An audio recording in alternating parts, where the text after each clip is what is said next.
Sydney shock jock Alan Jones has a long history of making himself the story, but many believe this time Mr Jones has gone too far, with a joke to a Young Liberals function suggesting the Prime Minister's recently deceased father died of shame at his daughter's lies.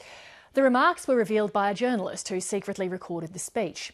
Several sponsors of Mr Jones' 2GB radio program have deserted him after Mr Jones gave a qualified apology.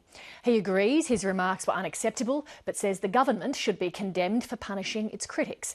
Connor Duffy reports.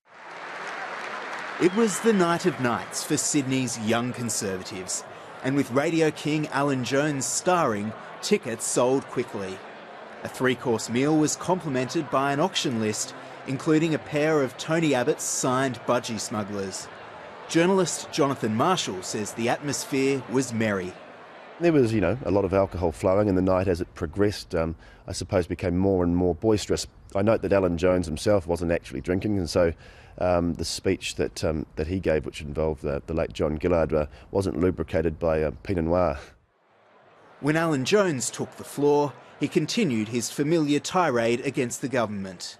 They are inveterate and compulsive liars, and they'll lie and lie like... Building to a crescendo that drew laughter and shock. Every person in the caucus of the Labor Party knows that Julia Gillard's a liar. Everybody. I'll come to that in a moment. The old man must have been open, he was going, shame to think that he had a daughter and told lies to go to the parliament. But you see, look, hang on. One of the few people present prepared to talk on the record was the journalist who recorded the speech. He says he was stunned by the comment and surprised by the reaction. And one of the things that I noted was that no one in that room walked out. There was everyone remaining on their seats, people laughing, people cheering, but there was, I think, an audible sign of, an audible gasp.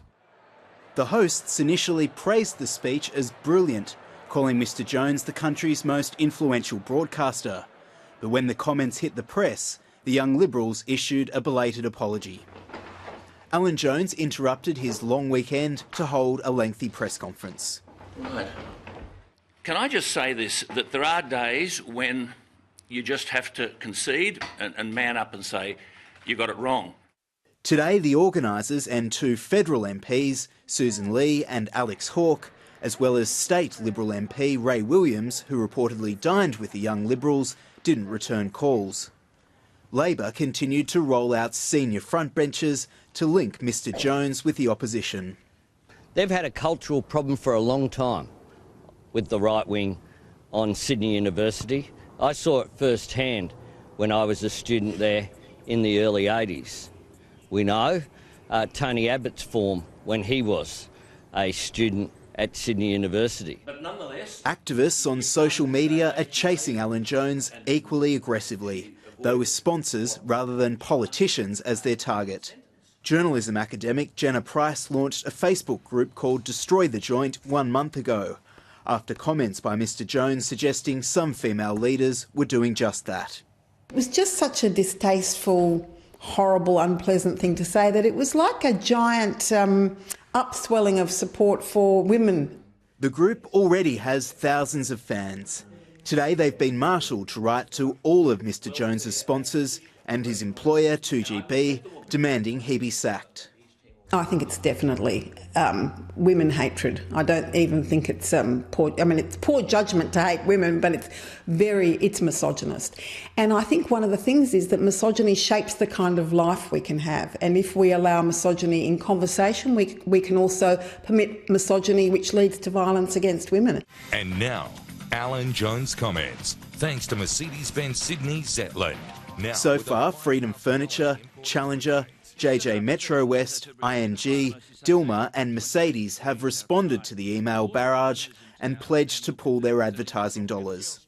Marketing analyst Tim Burrowes believes the impact of the withdrawals is being overstated. a Prime Minister who fiddles with the truth. I think there'll be a very short-term impact. I'm sure that if we were to tune into the radio station over Tuesday morning, Wednesday morning, there might be slightly fewer advertisers in that morning slot.